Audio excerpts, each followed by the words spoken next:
Góðir áheyrendur, velkomnir í 87. þáttin af sjónvarslausum fimmtudögum. Við sitjum hér í þingflokki Miðflokksins á mánudegi. Þinglok urðu eftir miðnætti á laugardaginn.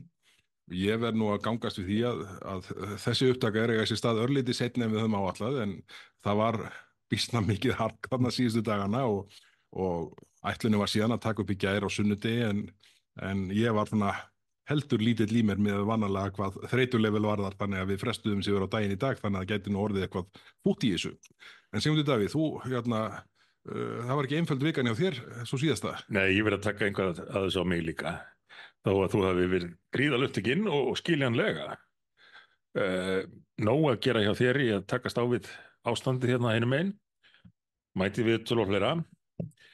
Og ég var aðeins úr leik tíma. Ég veit nú ekki, ekki bara best að koma hreint út með hvað gerðist eins og vandræðalegt og það nú er. Það er ekkert annað að gera. Ég skratti Svíþjóðar þar síðustu helgi til að halda þar erindi. Og erindið var á fundi sem var haldinn hann í Sveits og farið með rútu í sveitina og allt var þetta hinn ágætasta ráðstefna og það gaf hann að því nema hvað eina kvöldstund laugardagskvöldið sátu menn úti að fundi loknum við Stöðuvatn og upplifðu sumarnóttina í Svíþjóð, mjög fallegt og notalegt. Þrátt fyrir að það hafi verið lokað fyrir allar veitingar, þá sátu menn hann saman dágóða stund og ræddu málin og ég varð fyrir moskítóárás. Fékk yfir 200 bit og þar af voru yfir 100 bara á kálfunum. Það stungu gegnum allt, sko. Ef við værum í mynd þá sæjum en angist að svipin á mér núna. Bara að rifja þetta upp. Það stungu gegnum sokkana og buxurnar og komist reyndar ekki gegnum axlapúðana á jakkanum. En svo fer ég nú bara í háttinn og ekkert vandamál svona til að byrja með, smá svona óþægindi kláði. Nema hvað næsta dag, og nú kemur hliðarsaga. Næsta dag síðdegis kom rútan að sækja okkur og enda á fallegur sumardagur. Ég beið þarna eftir rútunni og er búin að rölta aðeins svæðið og kannski fengið nokkur biti viðbót í leiðinni, en á minni bíð eftir rútunni og segja, ég panta mér einn bjór hérna í þessu fallega veðri. En það var sunnudagur og þetta var Svíþjóð, þannig að hótelbarinn var lokaður. Þó áttaði maður því að í móttökunni var hægt að kaupa bjórflösku. Ég ræði við stúlkuna þar og hún svona gerir sig líklega til þess að selja mér eina flösku, en segist hafa vitneskju það að rútan mín fari eftir ekkert allt of langan tíma. Það var klukkutími í það, sko. Og hvort ég telji mig geta klárað drykkinn áður en að rútan fer. Það er ekkert sænst í þessu. Ég er enda sannfærinn að svo væri. Ég gæti klárað þetta. Jæja, segir hún. Þá farðu bjórinn, kemur með flöskuna, en dregur svo fram landakort til að sýna mér innan hvaða marka ég mætti drekka þennan bjór. Þannig að hún var greinilega logandi hrædd við að ég myndi taka hann með mér í rútuna og keyra með hann út af þessu heimilaða svæði þarna. En það kom nú ekki til þess, ég kláraði þetta og fyrir rútuna og skilaði mig til Stokkólms, en svo nóttin eftir, þá fer mig að klæja svo svakalega að ég bara gat ekki sofnað. Alveg óbærilegu kláði. Og morguninn eftir þegar ég fer á flugvöllinn, þá eru kálfarnir byrjaðir að bólna svo að þeir voru að verða tvöfaldir. Ég náttúrulega... Og fyrir hlustendur þá hef ég séð mynd að þessu og þetta er ekki ígjur. Ég náttúrulega setn í flugvélina eins og alltaf þrátt fyrir að hafa mætt tímanlega á flugvöllinn og skakklappast þarna eftir göngum Arlanda flugvallar. Þangað til ég náði vélni svona með síðustu mönnum og held heim. En þá tók ekki betra við þegar heim var komið, því að þá voru ekki bara öklanir, heldur fæturnir sjálfur byrjað að bólna. Og þá nóttina voru einhverju svona stingir, alveg ótrúlega vondir, eins og það væri bara stungið á taug á svona mínútu fresti. Þetta var eins og sko, pyntingar það sem að maður er pyndur, svo fær maður nokkar sekundur til að jafna sig. Heldur á sitt sloppinn. Já, og svo kemur þetta aftur. Þannig ég var heilan nótt, á, þráttir að vita að þetta var að koma. Og þá leist mér nú ekkert á þetta. Og hafði hann ekki sofið í 2 nætur, fer til læknis, sem kíkti á þetta, hristi bara hausinn og leist ekkert af blikuna. Fæturnir tvöfaldir og rauðir og bitin allt byrjaði að breytast einhvers konar mar og farið að vella út úr þessu einhver gröftur. Nú er ég að fara að halda aftur að mér svo að hlustendur slökkvi ekki á þættunum. En allavega Ég get bara sagt að sko Laufey baðst undan því að sjá myndirnar af þessu. Ég hef búin að lýsa þeim. Ég var bara settur á sýklalyf og ofnæmislyf og hvað eina og lá heim og horfði á þig og ykkur í þinginu ljúka þessum þingstörfum sem að þú gerðir að mínu mati með glæsi brag. Ég þakka þér bara fyrir það að standa vaktina á meðan ég var farlama, en er nú farin að komast í skóna, strigaskó, og er mættur hér í Obama-stæl enn sem komið Já, það er nefnilega nákvæmlega þannig. En það er gott að þú sért orðin rólfær aftur. Þetta leit ekki vel út. Já, svo hjálpaði það nú ekki til að fyrsta fréttin, eða í fyrsta fréttíminu sem ég sá hérna heima eftir ég kom, var á RÚV í sjónvarpinu moskítófaraldur í Evrópu. Dreka moskítóflugur einhverjar. Já, tígris moskítóflugur hafa verið kallaðar. Og þær meðal annars bæru með sér sjúkdóm sem kallaðist beinbrunasótt, sem gæti verið bara lífshættulegur. Og ég náttúrulega fór að ímynda mér að ég væri komið beinbrunasótt eða malaríu eða eitthvað það verða, en ég vona ég hafi sloppið við það. Og nota bara tækifæri til þess að takka heilbrigðisþjónustunni hér eða lækninum sem að sá mér á mér og hleypti mér að. Já, á meðan að þú stóðst vaktina hér í þinginu. Þetta er búið að vera skrautlegir dagar undanfarið í þinginu og nú náttúrulega sitjum við hér á mánudegi og ætlum að aðeins að fara yfir þessi þinglok. Þetta var mjög sérstakt í fyrra, svo vægt sér til orða tekið þegar þingflokksformenn sátu og biðu eftir fundi með þar sem að þingflokksformenn stjórnarflokkana kæmu inn að reyna að ramma inn einhvern möguleika samkomulagi. Og þá komu þingflokksformenn inn og sögðu bara, við erum öll að fara heim í dag. Stjórnarflokkarnir höfðu gefist upp á sjálfum sér, á hvoru öðrum. En svo eru þessir dagar, ég kom nú inn á þetta í eldhúsdagsumræðinni í síðustu viku, sem nú er þar síðasta vika, að þetta hefði náttúrulega verið alveg ótrúlegt að átta sig á því að stjórnarflokkarnir hefði ekki notað þessar 2 vikur í forsetahléinu, eða forsetakosningahléinu, til þess að bera klæða á vopnin, aðeins að lempa mál, heldur mættu menn bara til þings þarna á þriðjudeginum eftir 18. júní og bara það var allt í hershöndum og ekkert leyst og þar fram til göttunum. Og þannig líða þessar 2 vikur sem að höfðu verið áætlaðar til þingstarfa og í lok seinni vikunar er allt óleyst, meira og minna.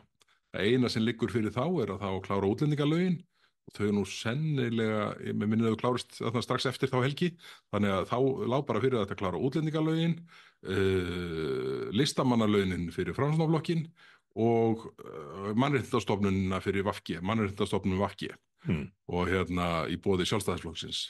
Og annað var óumsamið. Svo sjáum við mál detta jafnt og þétt út, samgönguáætlunin sem náttúrulega hlýtur að æra Framsóknarmennina hafi dáið, en hún var auðvitað ótæk til afgreiðslu eins og hún var lögð fram af Sigurð Inga upphaflega.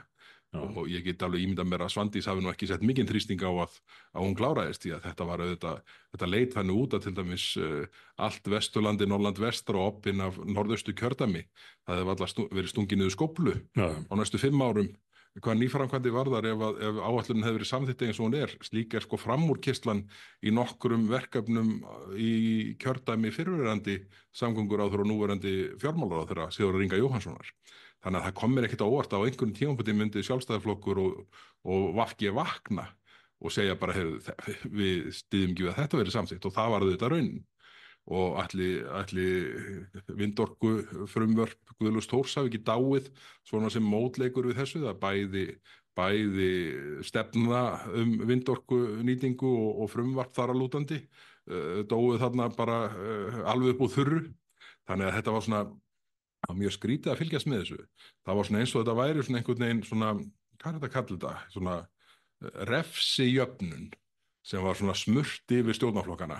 Já. Ef eitt mál dó hjá einum, þá urðu mál, jafngild mál, eða því sem næsta deyja hjá öðrum. Og ég held að þannig hafi til dæmis mál Guðlaugs Þórs, og Gulli fór helvíti í lútursu. Hann, hjá honum... Blóta í Sjónvarpslausunum 50. Nei, ég biðst forláts, ég gera þetta ekki aftur í dag. En þarna, Guðlaugur Þór missir sko vindorku frumvörpin 2 og raforku frumvörpin 2. Þannig að það sem Guðlaugur Þór næri í gegn á endanum er í rauninni sameining stofnanna sem við höfum stutt alveg frá fyrsta degi, en lýst yfir furðu okkar á því að það er að sameina 8 stofnanir í 3 ára að ná fram 1 krónu í hagræðingu, sem er einhver furðu nálgun. En auðvitað bara ánægilegt að það sé reynt að svona draga úr bákninu eins og að einhverju marki þó að það sé ekki gert kostnaðarlega. Það kom mér reyndar dálítið óvart, ég var með Vilhjálm Árnasyni, þingmanni Sjálfstæðisflokksins, og Þórunni Sveinbjarnardóttur á Sprengisandi í gærmorgun. Já, það var áhugavert samtal. Já, og þar skammaði Villi mig fyrir það að vera á móti öllum sameiningum stofnana, og ég tók nú til varna og sagði að hann lítið hafa verið eitthvað illa áttaðan í atkvæðagreiðslunni því ég væri nýbúinn að samþykkja allar tillögur Sjálfstæðisflokksins að sameiningum stofnana, þó ég væri hissa og ætti ekki að ná fram neinni hagræðingu með því. En í svona þættir auðvitað tíminn takmarkaður, en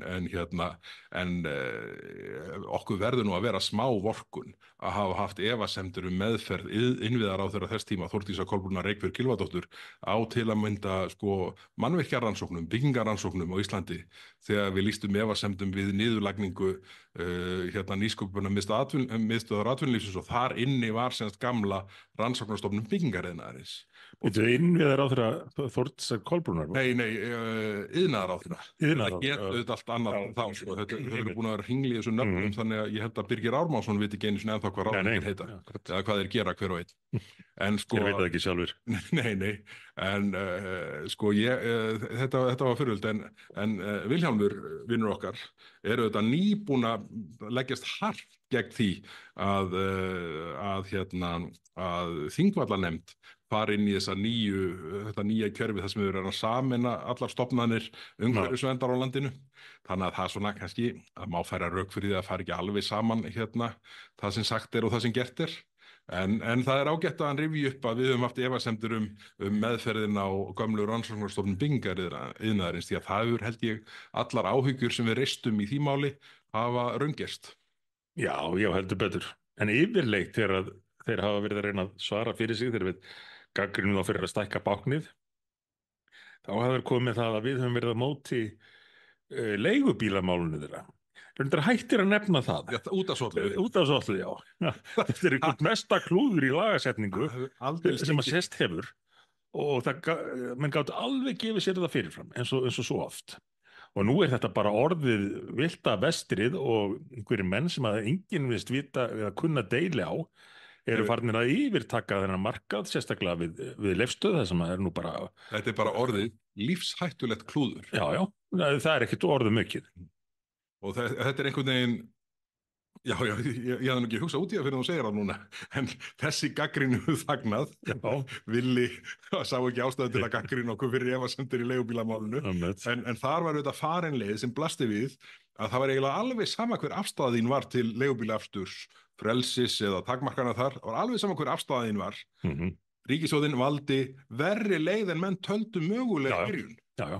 Það fyrir þá sem að halda að þessi lög hafi ítt undir það að Uber kæmi til Íslands, Það er algjör miskilningur. Og, Uber ja, komur aldrei til Íslands undir þessu regluverki. nei, Það nei. eina sem gerist við það að öllu þessu byggsi var einhvern veginn forklúðrað.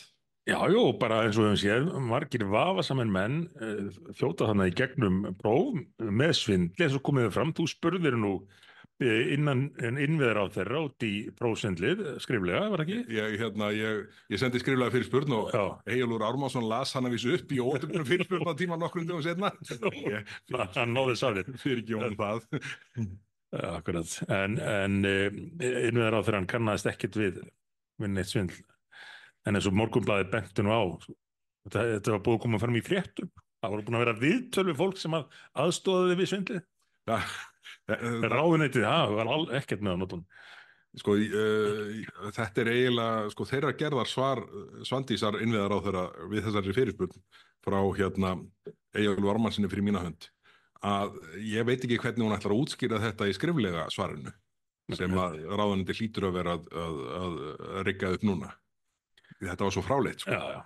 Það var alltaf þannig þegar maður fór til útlanda, eina af fyrstu kynnunum við landið var þegar maður þurfti að komast af flugvellinum í einhverja borg og þá velti maður fyrir sér, eru leigubílar í lagi í þessu landi? Verður svindlað á manni eða getur þetta verið hættulegt ef maður var í vanþróaðri löndum? Og maður leitaði upplýsingum um það og sums staðar voru leigubílar í lagi og sums staðar átti maður að forðast á. Þegar maður kom til Íslands ágætt maður verið alveg 100% að það væri einhver. Þetta verður aldrei verið vandamál á Íslandi. Aldrei verið vandamál. Svo bara allt í einum með einni löggjöf búið að rústa þessu og það skilst mér bara mjög fáir íslenski leigubílstjórar sem að leggja í að bíða þarna við lefstöð innan þá aðila sem hafa bara tekið þetta yfir. Já. Og þetta er og fylgja engum grundvallarreglum oft á tíðum. Nei, það er akkurat myndin sem er að teiknast upp og svo eru þetta hrikaleg dæmi sem að nokkur sem að við þekkjum hér af svona höfuðborgarsvæðinu sem því miður eru bara þeirra gerðar að svona maður eiginlega sko hefur það ekki í sér að tala um það sko hversu illa hefur farið því miður þó að þetta hafi því miður verið fyrirsjáanlegt að miklu leyti. Við náðum einu í gegn eftir að hafa reynt að stoppa málið. Við stoppuðum það tvisvar gerðum við það. Svo einbeitt voru því því að ná þessu fram. Framsóknarflokkurinn taldi sér þetta til tekna sem 101 framsókn, nýja framsókn. En er einhver úr 101 póstnúmeri sem kýsa þá framfrá? Ef að einhver finnur eitt slíkan þá má alveg senda okkur meldingu. Það er bara sáir í útreikningar heyrst í viðkomandi. Það er geirfugl okkar tíma. Já. En við komum því þó í gegn að endurskoðun frumvarpsins er því flýtt eða lagana og nú held ég að sé bara tímabært að endurskoða þetta strax. Já. Það er alltaf miklu erfiðar og yfirleitt ómögulegt að laga hlutina eftir að búið er að hrinda þeim í framkvæmd. Já, það er nú málið. En þetta var sko svona ef við förum aðeins í gegnum svona það sem tókst vel til og það sem var verra þá held ég að við hljótum að fagna því að sóttvarnalögunum var frestað fram á haustið. Mér hefur þótt algjörlega galið að ætla að setja sko nýja heildarlöggjöf sóttvarnamál án þess að færi fram úttekt á því hvernig til tókst og hvaða áhrif ákvarðanir sem voru teknar á grundvelli núverandi sóttvarnalega höfðu. Og það nú bara sumir af þeim gestum sem fyrir velferðarnefndina komu sem að kannski mesta vikt hafa haft í þessum efnum listu yfir undrun hvað það sama varðar. Og það eru þetta ekkert í þessu nýja frumvarpi sem að hastar á að afgreiða. Þannig að ég vona að núna verði nýti menn sumarið og svona byrjun haustsins í að setja af stað forsvaranlega úttekt á því. Það er búið að gera úttekt á svona fjárhagslegu ákvörðunum, en sko það er alveg galið finnst mér að ætla að fara af stað með ekki það bara fara af stað, bara samþykkja, lítt rædda, heildarlöggjöf í sóttvarnamálum á þess að skoða þessa hluti. Það Já, er bara, fráleitt. það er óskiljanlegt. Já, Og þetta var svona forgangskrafa okkar í þessum þinglokaviðræðum að þessu yrði frestað og það hafðist nú sem betur fyrir í gegn og ég svo sem ég leiðist bara þakka stjórnarandstöðuflokkunum hinum fyrir að styðja við bakið okkur í þessu því að auðvitað sér það hver sem hugsar það og horfir á með bærilega opnum augum að þetta er galin nálgun og þetta er bara já, svona röng röð ákvarðana eða aðgerða í þessum efnum. einmitt. En það var ánægilegt að það næðist fram og síðan náðustu þetta fram svona ákveðna breytingar á þessum málum varða lagaumhverfi öryrkja á Íslandi Já, já, og það var til bóta og það voru svona sameiginlega tillögur fulltrúa stjórnarandstöðunar í þeim efnum sem að ríkisstjórnin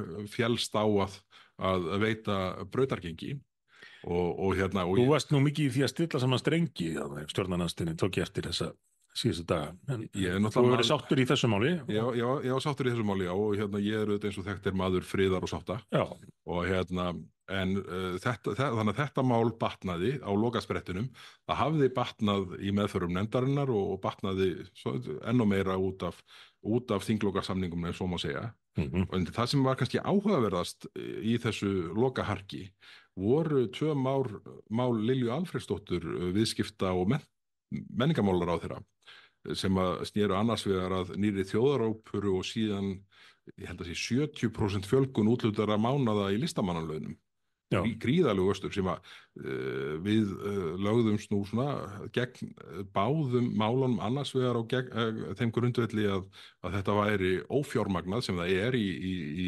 fjármálaáætlun og síðan auðvitað hvað listamannalaunin varðar og þjóðaróperun auðvitað líka þá er ekki skynsamlegt að senda þessi skilaboð út í samfélagið að það sé nóg til þegar aðalslagurinn á að vera við það að ná niður verðbólguvæntingum og verðbólgu já, sem er allra hagur. sem er allra hagur fyrirtæki og heimila og gerir Seðlabankanum kleift að lækka stýrivexti sem síðan verður þess valdandi að hlutir verða bærilegri við eiga.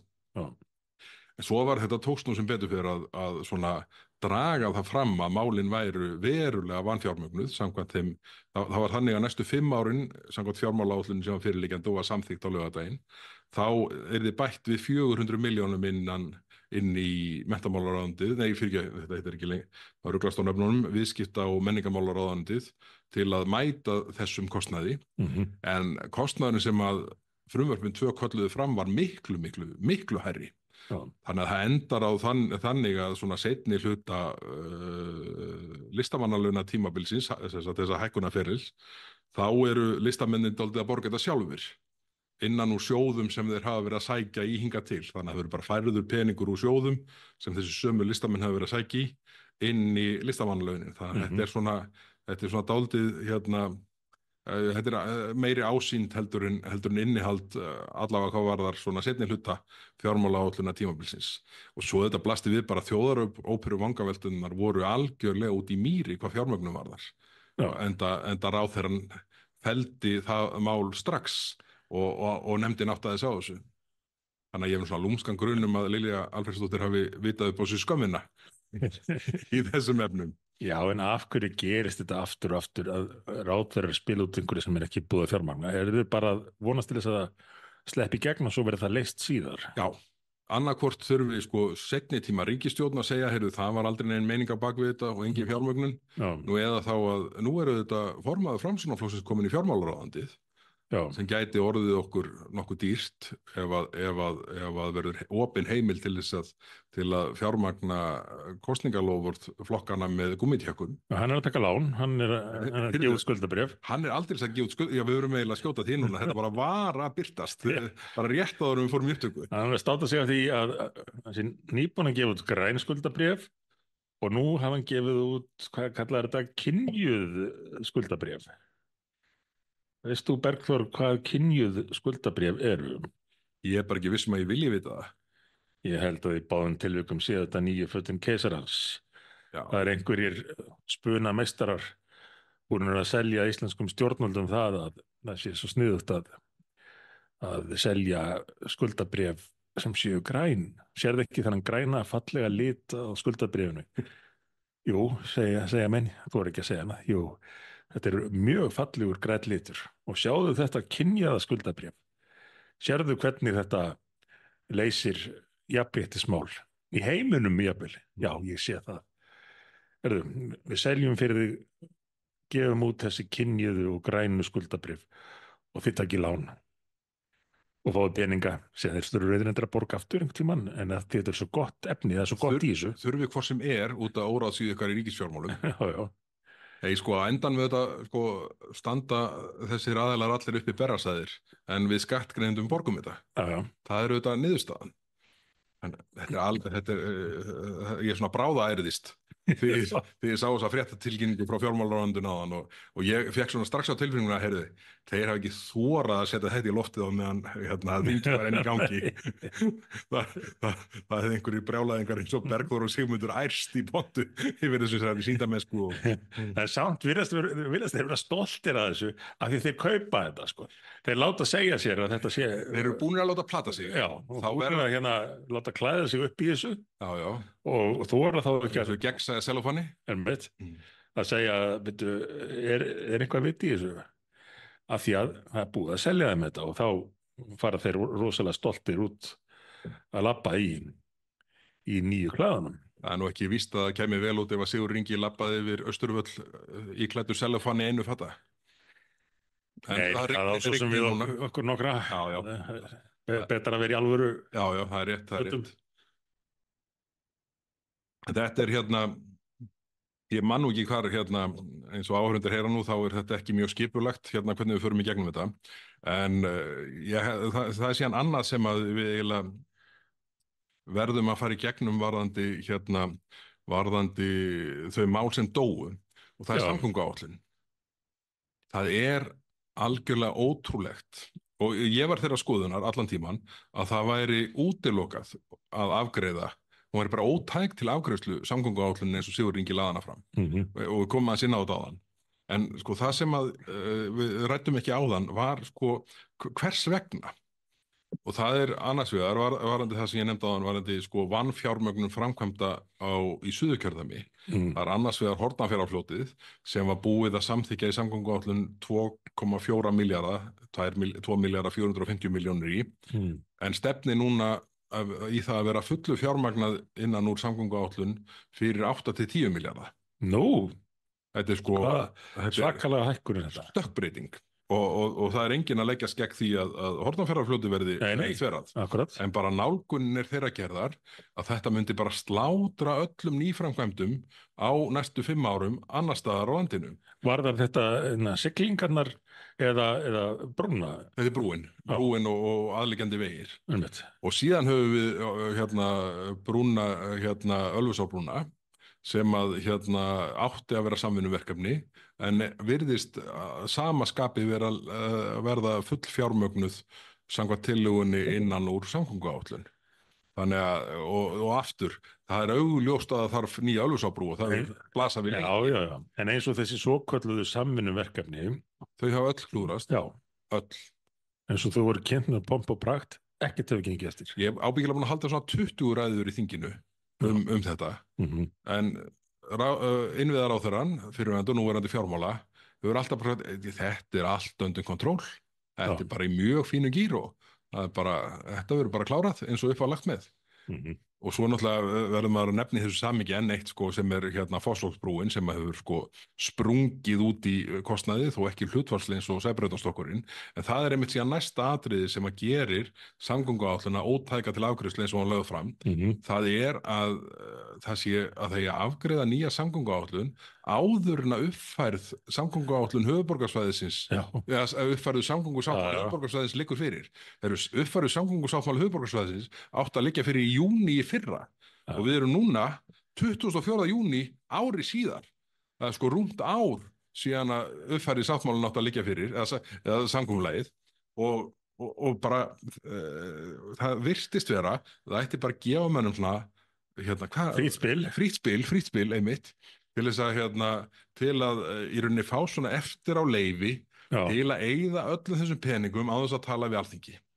En nú held ég sem betur hér að það skip sé siglt. Ég sá mitt að margir grétu þessa samgönguáætlun vegna þess að það myndi tefja borgarlínu ævintýrið eitthvað. Já, já. Nú er reyndar innviðaráðherrann búinn að viðurkenna í svari fyrir spurðunum daginn að auðvitað er ríkið að taka reikninginn fyrir rekstrunum og, og þau ætla að halda áfram með þetta algjörlega úr tengslum við raunveruleikann og ætla að láta skattgreiðendur allt land borga þessa dellu. Þannig að það var nú ágætt að þó ekki væri nema fyrir það að maður skildi fresta afgreiðslu þessari áætlunar. En eins og þú segir, alveg furðulegt að ætla að klára þetta áður en endurskoðun samgöngusáttmála höfuðborgarsvæðisins lýkur. Fráleitt. Og þetta er bara meðferð á skattfé sem að jaðra við það að vera, já, hún er augljóslega óboðleg, en bara ég er eiginlega alveg vissum á þess að ég kannski geti fært rök fyrir því hér og nú, en gæti tekið upp eða skoða betur sumar, að sé bara beinleinis gegn lögum. Þau vilja reyndar ekki kalla þetta endurskoðun, þau vilja kalla þetta uppfærslu. Rifjum aðeins upp hvernig þetta kom til. Eins og við vorum búin að benda á frá upphafi, þá fóru áformum borgarlínuna langt fram úr áætlun, jafnvel áður en að framkvæmdir hófust.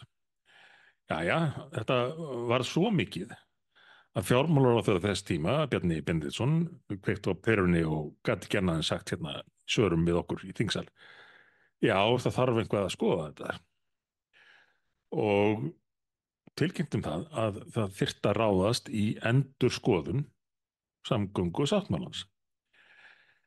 Hans eigin menn í ríkinu. Hann náðu alla. Já, hvað heitir þetta aftur? Betri samgöngur, svona upp á húmorinn. Þetta er ekki betri samgöngur. Mesta rangnefni Íslandssögunnar. Já, þeir svona bara eiginlega slóðu þetta út af borðinu þessu. Já, ég meina, það er allt í lagi að fara yfir sáttmálann og uppfæra hann í merkingunni setja meiri peninga í hann, en við erum ekki að vera að uppfæra sáttmálann til að hætta við einhvað af þessu sem við erum að gera. Það verður allt gert eins og Dagur B. Eggertsson vildi. Algjörlega. Það er niðurstaðan.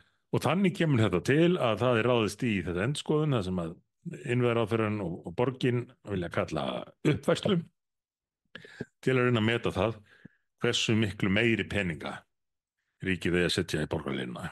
Já. Og þetta er ekki tugmilljarna ákvarðanir sem verður að taka þetta. Þetta eru hundruð og jafnvel milljarða ákvarðanir. Já, aðalega milljarða ákvarðanir. Það virðist ekki verið hægt að leggja neitt annað en metra göngustíg fyrir minni en milljarði í þessu apparati. Akkurat. Og meðan hefur verið fælst fyrir öllum alvöru samgöngubótunum. Já. Allar góðar flæðisaðgerðir eru stoppaðar. Já, og ríkið segir ekki neitt. Nei. Bugtar sig og beygir og hvað viljið þið mikið meiri pening? Já, það er okkur skilaboðin sem koma. Þannig að þetta er algjörlega útilokað. Nei, og ótrúlegt segi ég. En síðan ef við förum yfir í svona þessi mál sem að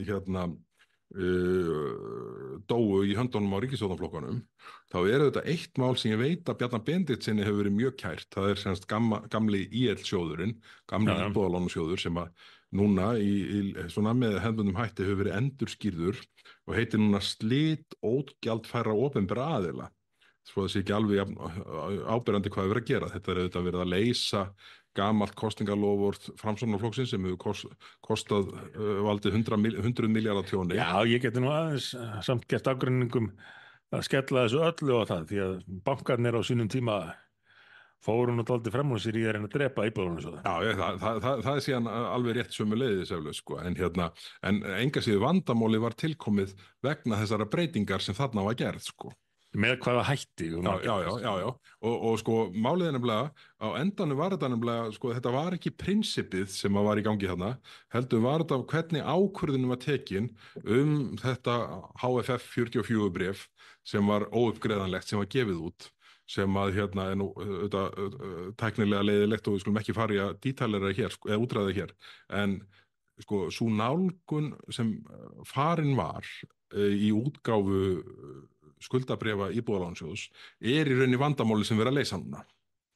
Og ég held að Bjarna hafi verið þetta mjög mikilvægt að ná þessu fram En ég ímynda mér að þess að ég vitið að framsóknarmennirnir hafi verið svona heldur svona óvissir með hvort þetta væri skynsamleg nálgun. En af hverju? Mm. Af hverju eru þeir óvissins? Ég meina, Ég held þér hver sem ástæðan var, og það er svo sem hægt að fara í langar söguskýringar á því, að þá liggur fyrir að þetta er staðan sem þarf að taka á. Já, á einhvern hátt. akkurat. Og af hverju eru þá framsóknarmennirnir ósáttir við það? Ég veit það ekki en ég myndi halda að vera óttinn við það að vera kennt stöðuna Já, og og að því þeir sem sagt núverandi framsóknarflokkur held ég svona heilt yfir svona frekar lítið fyrir það að gangast við ábyrgð á fjárhagslegu tjóni skattgreiðenda, þá held ég að það hefur verið svona aðalóttin. Því að það er auðvitað þannig að þetta mál er þannig vaxið að vandamálið vex bara jafnt og þétt. já, En þetta sem sagt dó þannig í loka afgreiðslunni vegna stór hluti stjórnarandstöðuflokkana höfðu auðvitað lýst yfir efasemdum þessa nálgun, en það kemst ekki á þann stað að þetta verði konflikt milli stjórnar og stjórnarandstöðu.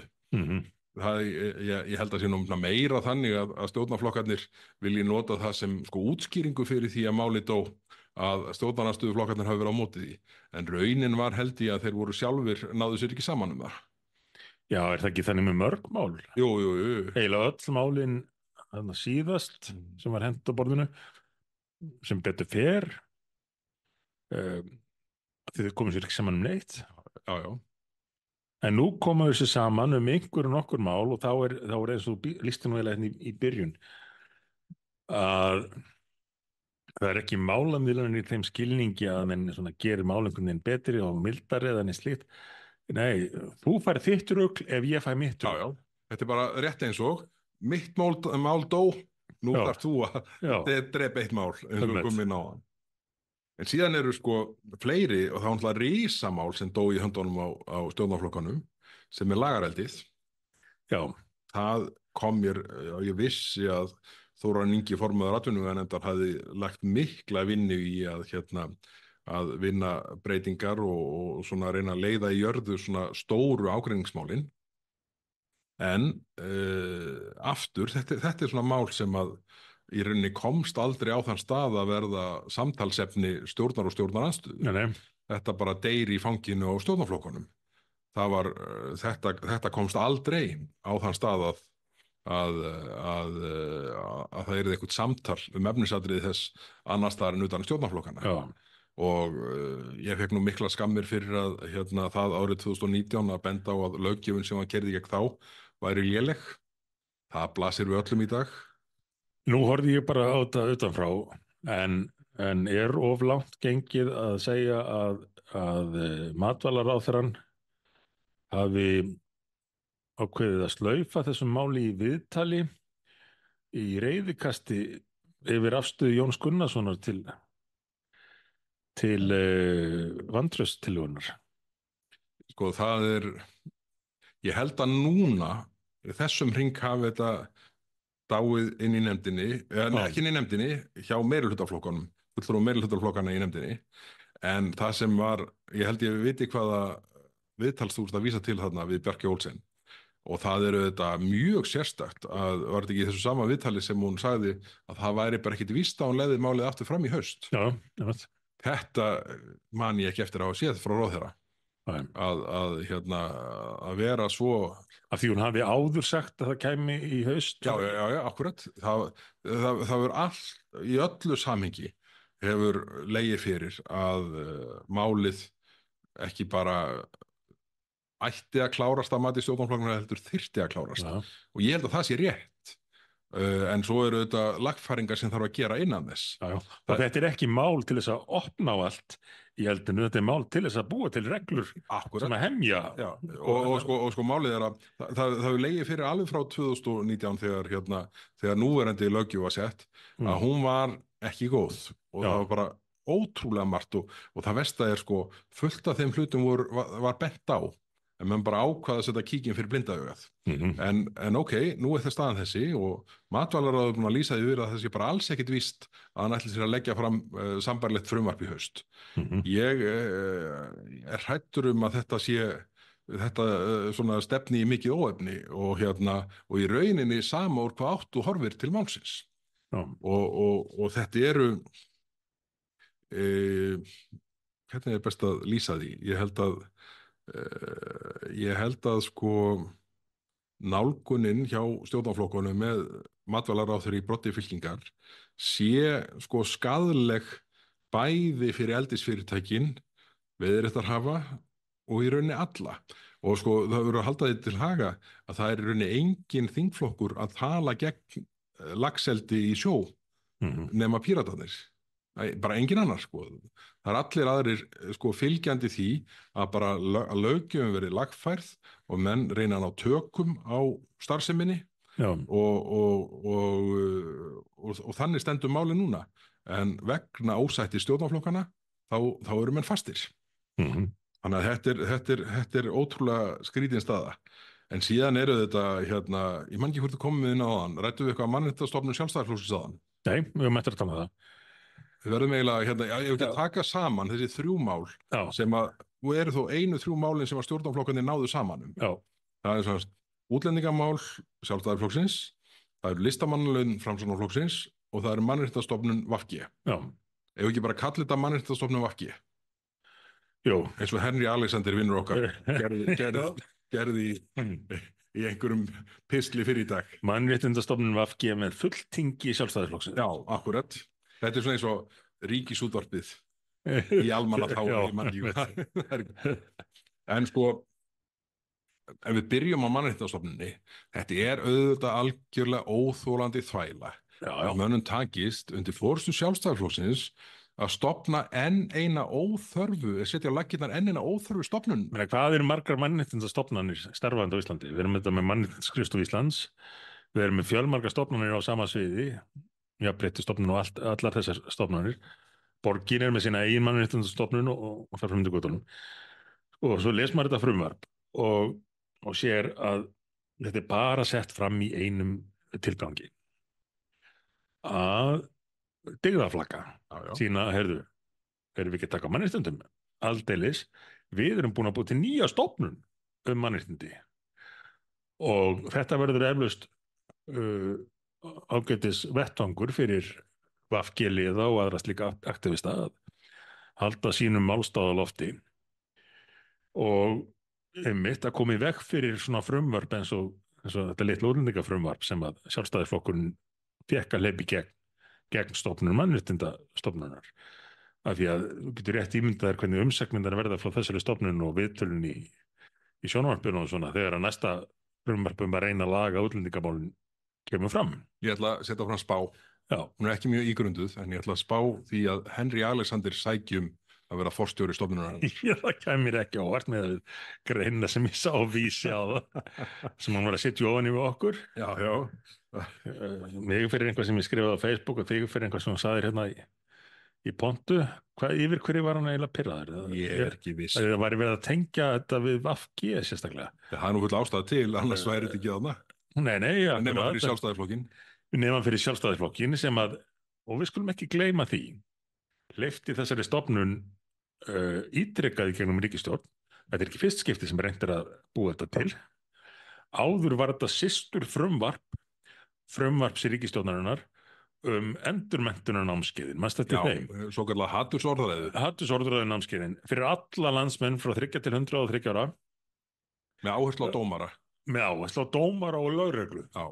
Að útskýra, hugsaðu það, að útskýra fyrir dómurum að þeir ætti ekkit endilega dæmi eftir lögunum per se, þeir ætti svona huga að það veri gott að hafa þau í huga. Já, en að kannski líta til annar þátt ekki síður, sagði maður með lögregluna. Það átti að hafa þessi námskeið á leikskólum og hjúkrunarheimilum og allstar þar á milli og mannréttindastofnunin þessi var lögð fram samhliða því. Þannig að okkur fór nú að gruna strax eftir að við komum í veg fyrir þessi námskeið. Við gerðum það ekki tvisvar. Við höfum stoppað. Jó. þá fór okkur að gruna að þetta er bara laumaðin í gegn með mannréttindastofnuninni. Mannréttindastofnunin mundi taka að sér að halda námskeiðin, Mm. sem ég finnst ekki dólíklegt. En, en hugsaði hvað þetta er nú skrítið allt saman og hvað pólitíkin er, eins og ég þreytist nú ekki að minna á orðin umbúðakennd, að menn stofni enn eina stofnunina bara til að geta sagt erum við búin að gera eitthvað í mannréttindum, heldur betur, byggum til nýja stofnun. Sjáðu nafnið, Já, sjáum við nafnið. Mannréttindastofnun Íslands. Heilmitt. En svo fór ég að velta fyrir mér, svona í ljósi nýjustu umræðum tungumálið og nýlenskuna. Er ekki mannréttindi strax brotin með nafnið þessar stofnunar? Mér finnst að blasa við. Á þetta ekki að heita fólkréttindastofnun eða Jú. fólksréttindastofnun? Jú. Ég var að velta því fyrir mér fyrir þriðju umræðu. Er þessi stofnun bara fyrir kalla? Það virðist vera. Þetta eru bara, jú, hagur okkar hefur vænkast. Nei, þetta er auðvitað þvæla alveg frá aðtilu og ég finn það nú ekki hérna, svona akkurat núna, en einhvers staðar sá ég lista yfir þau lönd, það var svona ein megin röksemdin fyrir því að það yrði að gera þetta. Já. Væri svo að það væri hægt að staðfesta sáttmála Sameinuðu þjóðunum réttindi fatlaðs fólks. Sem er bara fráleitt. Það er runa landa sem hefur staðfest þann samning. Já. Sem er ekki með einhverja sjálfstæða mannréttindastofnun. Og við erum hér 400.000. Eigum við ekki bara að verja skattpeningunum í eitthvað sem gagnir að? Já. Væri það ekki bara fyrir það? Ég hefði haldið það. En svona er þetta og sjálfstæðisflokkurinn einhvern veginn bara hugsaður, já, verði ekki bara hleypið sér í gegn og vona það besta. Þessi stofnun mun berjast gegn öllum þeirra málum ef að koma einhver fleiri málflagum sem að skipta máli í framtíðinni. Þannig að þeir eru stöðut svona einhvern veginn svona hægt í breska íhaldsflokksins að grafa. Sjálfstæðisflokkun er ekki bara sinn eigin versti óvinnu nú stundir, heldur býr hann til nýja óvinni fyrir sig. Já, einmitt. Eins og það væri ekki nóg fyrir. Akkurat. Alveg óskiljanleg nálgun. En þetta er sem sagt mannréttindastofnun VG. Heldur þessi mannréttindastofnun muni verja prinsip eins og sakleysin, sekter sönnuð, eignarrétt, málfrelsi? Þessi klassísku? Já, verður þetta ofalega hjá þeim? Ekki líklegt. Nei, verður það ekki bara nýjasta úr fræðunum í vinstri grænudeild HÍ? Það sem fólk situr dagana lang og skaðmyndar sig. Já, eða hvort það er orðin sósíalista deild, ég veit ekki. Hvort að VG er lengur nógu langt til vinstri fyrir sum fögin þarna í háskólanum. Nei, það er ekki auðljós. En þeir reyna. En svo til að ná utan um þessi þrjú mál, þá eru hérna náttúrulega listamannalaun Framsóknarflokksins sem fóru þarna í gegn og við ræddum aðeins áðan og eru ótrúlega skrítin skilaboð á sama tíma og aðalslagurinn við verðbólguna. Ég tek eftir því að íþróttarhreyfingin er aðeins svona að vakna og farin að bera saman þann takmarkaða stöðning sem er við afreks íþróttamennun okkar. Já. Og svo þetta. Já, það er eðlilega. Bara þegar skilaboðin eru, það er nóg til. Þá hlýtur afreks íþróttahópurinn segja bara, er það? Það er ekki skilaboðin sem við erum að fá. En síðan eru þetta útlendingamálið sem sjálfstæðisflokkurinn fékk í gegn og það verður sett í samhengi. Dálítið eins og vantrustið sem við höfum ekkert rætt. Nei, ég var nú mitt að velta fyrir mér. Þú ert búin að vera hérna blóður upp að öxlum með vantrustil og allar ekkert að orða á því. Ég nefni þetta í framhjálp í lokin. En þetta er svo skrítið að horfa á þetta furðulega stjórnarsamstarf. Það sem fólk virðist á löngum köflum ekki geta verið í sama herberginu. Út af ónótum og óþoli Gosikar Sarnars. Að staðan sé svo að hér eru samþykkt þessi breyting á útlendingalögum og í fyrra var örlitla útlendingafrumvarpið samþykkt. Og áhrifin sem hafa komið fram eru fyrst og fremst enn sem komið er út af breyttri afstöðu kærunefndar útlendingamála til Venezuela og síðan auðvitað bara svona þróunar gagnvart Úkraínu sem breiðli. Þannig að á þessu eru menn að hossa sér. Þetta er það er bara enn ekki búið að stoppa upp í þessi göt sem nauðsynlegt er að stoppa upp í og það segir dómsmálaráðherra bara beinum orðum með því að lýsa því yfir að það komi nýtt frumvarp í haust. Já, Það bara þarf ekki frekar orðana vitnana við að það að dómsmálaráðherra sé nú þegar búin að flagga nýju frumvarp í haust. Þá blasir við það sem þegar er komið er ekki nóg. En þetta er til bóta eins og við sögðum og bara við já, stundum málið já. alveg frá fyrsta degi. Já, En það er þrátt bara fyrir að þau hefur ekki fallist á breytingartillögurnar okkar sem heyrðu, ég var næstu bara að gleyma því. Þau felldu allar breytingatillögurnar. já, Hver einn og einasti. sem að voru sko tillögur frá þeim sjálfum. Já, þetta voru þeirra tillögur. Já. Heyrðu, það er annars mál, ég var búin að gleyma því líka. Ég kem inn á það aftur, rétt á eftir. Heyrðu, við lögðum fram semst, frumvarpið til breyttara útlendingalaga eins og það kynnt í samráðsgátt. Mm Það er eins og að lág fyrir. Svo leggur ráðherra það fram og þá er bara búið að taka út nokkur atriði sem eru til bóta. Já, Og við lýstum við furðu hvað þetta varðar og skildum raunverulega ekkert í þessu. Þannig að við gerðum breytingatillögu sem gekk út á það að þessi atriði sem að dómsmálaráðherra Sjálfstæðisflokksins hafði kynnt í samráðsgátt en tekið út fram á framlengingu að þau eru sett inn aftur og þau voru felld með öllum atkvæðum stjórnarflokkana. já. Öllum, hverju einu einasta. Meina, þú sér hvað hefur gerst einan ferðin enn þegar farið sjálfstæðismennir til Vinstri grænna með hattinn í höndunum og rétt fram blað. Við erum búin að taka þetta út. Er þetta í lagi núna? Já. Þetta var, mér þótti þetta mjög athyglisvert að það væri það væri enginn þeirra sem stæði í lappið og það bara, heyrðu, frumvarpið var betra eins og það fór inn í saman, ekki nógu gott þá, en betra heldur en það sem var lagt fram í þinginu. Já, klart. Enginn. En svo er annars mál sem ég næstu ég glemdi að það var þannig að nú er verið að leggja fram enn eitt frumvarpið niðurlagningu óbyggðanefndar. Ja, þess regluverks sem átti nú, fékkst þú ekki skilabúðum það 2015 Já. að það væri bara svona kortir eftir að lítíma nefndar. Já. Við höfum rætt fyrir þetta þegar ég ætlaði að leggja þetta niður og það tekur því ekki, frumvarpið er genið sem komið til afgreiðslu og verið búið að leggja nefndina niður, hún er bara ljúka störfum. Við erum 9 árum seinna og þeir eru full force með nýjar kröfugerðir.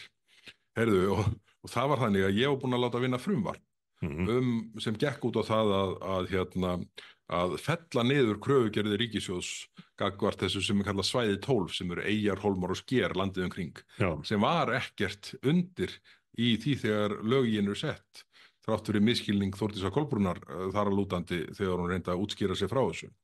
En síðan kemur þetta inn í breytingum á lögum árið 2020. Þannig að þessi ríkisstjórn sem gerir breytingarnar sem að undirbyggja þessa kröfugerð í hólmar, sker og eyjar. Ég held að sé bara allar eyjar landsins nema litla Brákarey auðvitað með Borgarnes. Brák sem Sleppur hún? Já, hún sleppur, ég held að hún hefur bara gleymst. Það er ótrúleg yfirsjón lögfræðingarna sem skrifuðu þetta. Og ég held að sé þannig að fjármálaráðuneytið hafi verið með einhverja lögfræðist út í bæ í vinnu við að skrifa þessa kröfugerð. Þetta var ábyggilega kostað svona 50 milljónir. Fullkomlega galið. Heyrðu, en við sem sagt formaður nefndarinnar þurfti að útskýra fyrir fjármálaráðherra á sínum tíma að það væri ráðherrann sem að væri með þessa kröfu. Já. Þá var það Þórdís Kolbrún. Já. Heyrðu, en svo atvikast þetta einhvern veginn þannig að ég vinn þetta frumvarp og ætla að fara að leggja þetta fram og þá sé ég að þingmaður Sjálfstæðisflokksins í umhverfis- og samgöngunefnd Teitur Björn Einarsson er búinn að bíddu nú við, málið var væntanlega í allsherjar- og menntamálanefnd, í öllu falli. Það er svona þegar maður er í svona mörgum nefndum þá rennur þetta aðeins saman, en það var allavega þannig að Teitur Björn Einarsson, þingmaður Sjálfstæðisflokksins, var búinn að leggja fram breytingatillögu sem gekk út á það og bara að með þessum lögum yrði tekin ákvörðun það hér í þingsal að ríkið léti af ásælni sinni gagnvart eyjum, hólmum og skerum þessu svæði 12. Já. Og í þessu ljósi þá bara lagði ég ekki fram frumvarpið. Heyrðu, svo kemur það bara upp á föstudag, daginn fyrir þinglok. Heyrðu, og ég hef búin að spyrja ítrekað þetta og alltaf sagt bara, jú, breytingartillagan kemur til atkvæðagreiðslu Svo bara kemur það upp daginn fyrir þinglok að það er búið að draga hann tilbaka. Já, Og hvað ég, var það, bakverkirnir eða hvað? já, það er eitthvað er það. En En gott ég þér að fylgjast með þessu, akkur við varst að fylgjast með, það eru grunum að með grunn að þetta yrði staðan Já, og þannig að þetta er dreigið tilbaka. Þannig að ég hafði flaggað í nefndinni áður að ef að þessi breytingatillögu er dreigið tilbaka þá myndi ég leggja fram samhljóða breytingatillögu. já, Þannig að um leið og þetta kemur ljós, þá bara gengi ég í það að það er lögð fram samhljóða breytingatillaga milli annar og þriðju umferðar. já, Heyrðu, og hvað gerist? Breytingatillagan sem gengur út á það að bara taka þetta verk, þarna var búið að útskýra að þarf ekki að leggja þessa breytingatillögu fram af því að fjármálaráðherra er að vinna nýja kröfugerð já, sem verður miklu hóflegri og minni að umfangi heldur en svo upphaflega. Semst að aftur vera að borga lögfræðingum út í bævantana já, fyrir einhverja dellu kröfugerð í Eyjar og Sker. Heyrðu, og ég bara kaupið þetta ekki. Þannig að ég legg fram þessa breytingatillögu sem var samhljóða breytingatillögu upp á staf, upp á punkt. já. Samhljóða breytingatillögu Teits Björns Einarssonar. Hvað gerist? Hún er stráfelld. Þetta Og meiri segja var engin með meiri segja, og meiri hlutunum. ekki nema, nei, engin og meiri hlutuna, meiri segja sko meðflutningsmenn á breytingatillögunni Nú, sem höfða það fram við bara feld hana. einmitt. Þannig að það sýnir nú hvernig kaupin gerast á erinni hjá þessari ríkisstjórn. Já, sýnir líka bara mikilvæg þess að við verðum í ríkisstjórn. En varðandi þessar kröfur ríkisins, þá verðum við að hafa það í huga ef að tækifæri gefst til að fara bara í gegnum allt þetta ferli. Ég hef grunum að það hef verið svínað á fólki býsna víða og eignarrétturinn ekki alveg virtur eftir því sem að þetta ágerðist, þessi ásalni í að hafa bændum landera. Nei, akkurat. Og þetta sko stjórnarflokkarnir sem maður hefði nú einhvern veginn haldið að væru svona þeir þrír flokkar, fyrir utan okkur auðvitað, inn á þingi sem væru líklegasti til að hafa skilning á mikilvægi eignarréttar. Ok, Vinstri grænir kannski falli ekki með það, en Vinstri grænir hefði átt að hafa skilning á sko mikilvægi svona þess fyrir sko bændur og þeirra sem rækta landið að hafa einhverju festu í sínu umhverfi. Já, já. Svo hefur maður haldið að framsóknarmenn og sjálfstæðismenn bara virtu eignarréttin og skildu mikilvægi þessari öllu saman. En segir þetta okkur ekki bara að við verðum að hætta að lifa í fortíðinni varandi þessa flokka? Jú, þeir eru ekki eins og þeir voru og verða það ekki hjálparlaust aftur? Nei, það er nú það sem einhvern veginn blasir við núna, sko. En einhvern veginn þá atvikast það svona og þetta þótti mér svona að mörguleiti athyglisverðara heldur en hvernig atkvæði skipuðust í vantraustinu sem ég helst að ég væri búin að gleyma. Já, en góðbengingaður. Þetta var mjög áhugavert og sko þegar maður heyrði af því daginn áður, vantrausti var tekið fyrir á fimmtudegi og á miðvikudegi heyrði maður að Vinstri grænir væru búin að lýsa því yfir að ef einn þingmaður Sjálfstæðisflokksins greiddi atkvæði með vantraustinu þá er ríkisstjórnin búin. Þetta var auðvitað algjör furðu yfirlýsing fyrir Sjálfstæðisflokkinn að kyngja og... Ég heyrði þessu líka sem ég lá með fætuna upp í loft. Já, heyrðu, ef ekki bara rifja upp að þegar var lýst yfir vantrausti á hendur Sigríði Andersen á sínum tíma, þá greiddu ekki einn, heldur 2 þingmenn Vinstri grænna atkvæði með vantraustinu. Það var allt í lagi. En núna þá er sko ríkisstjórnin fallin ef að einn þingmaður Sjálfstæðisflokksins greiðir atkvæði með vantrausti á ráðherra Vinstri grænna, þrátt fyrir að það blasi við að hún hafi sett einhverslega héraðsmet í að fara á svig við lög og reglur á þeim stutta tíma sem að ráðherrann hefur verið í ráðuneytinu. Já, ef þú heyrðir í þeim Sjálfstæðismönnunum, já, mér líst ekkert á það en ég vil ekki fella ríkisstjórnina Benediktsson. Já. Var það ekki bara eftir að þumalskrúðnar höfðu verið settar á og Jú. sagt, ætlar þú að fella þessa ríkisstjórn? Það er línan.